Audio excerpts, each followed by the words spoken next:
Abrão vivia em Ur dos Caldeus, uma cidade rica, organizada e espiritualmente ruidosa, onde muitos deuses eram adorados, mas poucos homens acreditavam que o Deus verdadeiro pudesse falar.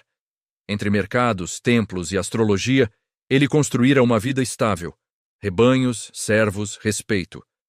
Ainda assim, havia um vazio que prosperidade nenhuma preenchia. Casado com Sarai, mulher de presença firme e olhar cansado, carregava uma dor que o tempo só aumentava.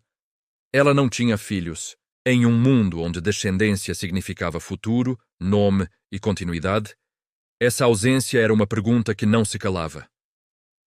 Em algumas noites, quando o acampamento dormia, Abrão olhava as estrelas e sentia que o céu não era apenas um teto, mas uma testemunha.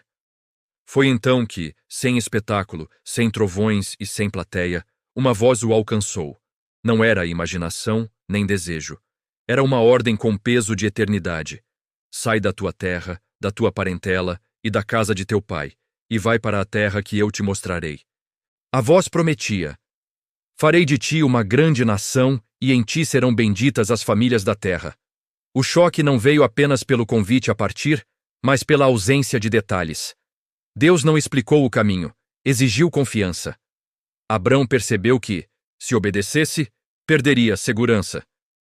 Se desobedecesse, perderia propósito.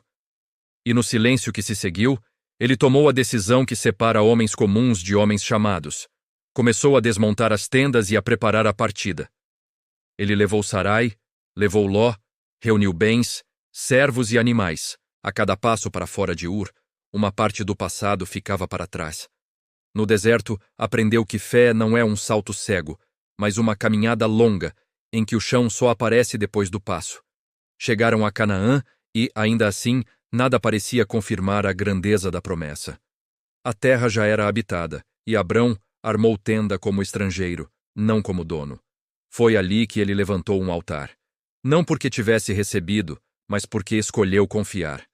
A promessa, porém, seria provada cedo. Uma fome atingiu a região e o obrigou a descer ao Egito. A necessidade apertou, e com ela veio o medo. Abrão viu Sarai sendo notada pelos homens e temeu ser morto para que ela fosse tomada. Pediu que ela dissesse ser sua irmã. Era o mesmo homem que ousara sair de sua terra por uma voz invisível, agora tentando controlar o risco com uma meia-verdade.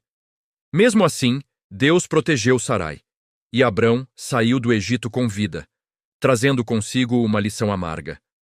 A fé não elimina fraquezas de uma vez, mas as expõe para que sejam tratadas. De volta a Canaã, a prosperidade cresceu e trouxe um novo teste, agora dentro da própria família. Os rebanhos de Abrão e Ló se multiplicaram, e a terra já não sustentava ambos. Pastores discutiam, a tensão aumentava, e a paz ameaçava ruir. Abrão, lembrando-se de que a promessa não dependia de vantagem, ofereceu a Ló a escolha primeiro. Se Ló fosse para um lado, ele iria para o outro. Era renúncia e maturidade. Ló escolheu as campinas bem regadas e partiu.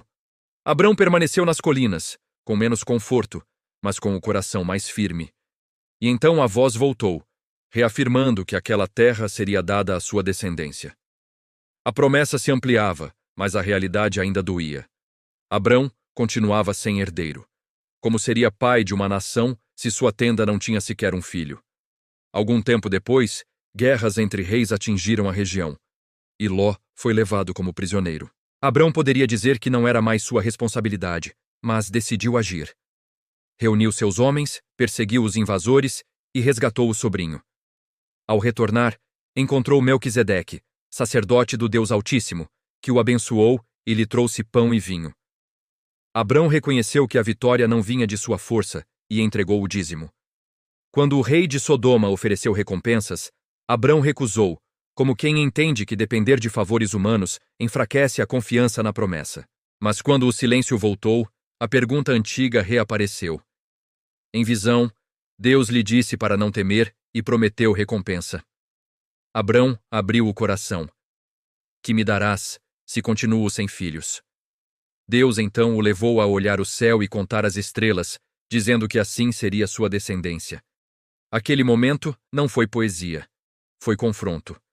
Abrão precisou escolher entre a lógica do corpo envelhecido e a palavra de Deus. E ele creu. O problema é que a espera também é uma prova. Os anos avançaram e o filho prometido não vinha. Sarai sentia o peso da promessa como uma ferida diária. Em um impulso de urgência, sugeriu uma solução humana. Agar, a serva egípcia. Abrão aceitou, talvez confundindo responsabilidade com controle. Ismael nasceu, e por um breve momento pareceu que o futuro estava resolvido. Mas a paz não veio. Agar foi desprezada e depois humilhada. Sarai foi consumida por ciúme e vergonha. Abrão ficou dividido. A casa se tornou um campo de tensões. A solução apressada revelou uma verdade dura. Promessas divinas não se cumprem de maneira saudável quando são forçadas pela ansiedade. Quando Abrão já estava velho e a esperança humana quase morta, a voz voltou com força e precisão. Deus reafirmou a aliança e mudou seu nome para Abraão, pai de muitas nações. Mudou também o nome de Sarai para Sara, como se dissesse que a identidade deles precisava acompanhar o destino. Abraão riu, não de escárnio, mas de espanto, porque a promessa agora confrontava diretamente a biologia, a idade, a lógica. Deus foi direto: Sara dará à luz. E o impossível aconteceu. Isaque nasceu, e seu nome carregou o riso transformado, o riso da incredulidade virando alegria. Mas a chegada do filho da promessa trouxe outra separação dolorosa. Ismael, já crescido, e sua mãe, Agar, foram afastados. Não foi um final romântico, foi uma decisão difícil, atravessada por lágrimas. E ainda assim, Deus também cuidou deles, mostrando que sua providência alcança inclusive as consequências de escolhas humanas. Abraão poderia pensar que, enfim, tudo estava resolvido. Mas a fé que nasce do chamado e amadurece na espera ainda seria refinada na entrega. Um dia Deus chamou Abraão novamente. Desta vez, a ordem atravessava o coração. Oferece Isaque. Era um pedido que parecia contradizer tudo. Abraão poderia argumentar, exigir explicações, recusar. Em vez disso, levantou-se cedo. Separou madeira, preparou o necessário e caminhou com o filho para o monte indicado. Cada passo era silêncio e tensão. Isaque perguntou onde estava o cordeiro. Abraão respondeu com uma frase que concentrava décadas de aprendizado: Deus proverá. No alto do monte, ele preparou o altar. E quando o momento decisivo chegou, a voz o interrompeu.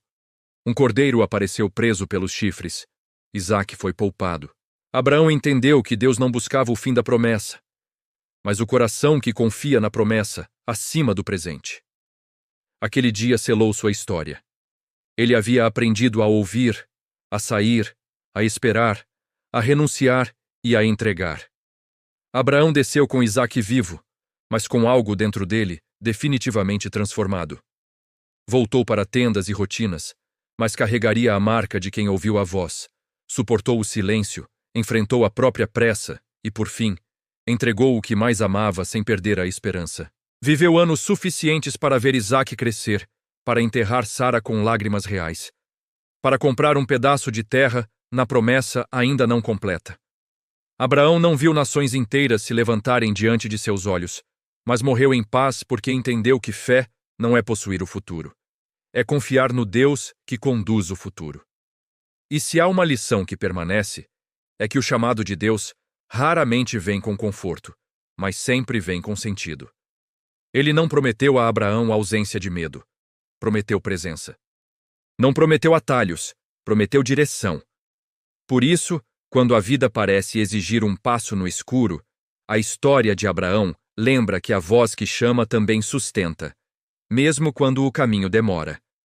Se essa história falou com você, curta este vídeo e se inscreva no canal para ver mais histórias bíblicas profundas como esta, narradas com seriedade, reflexão e significado.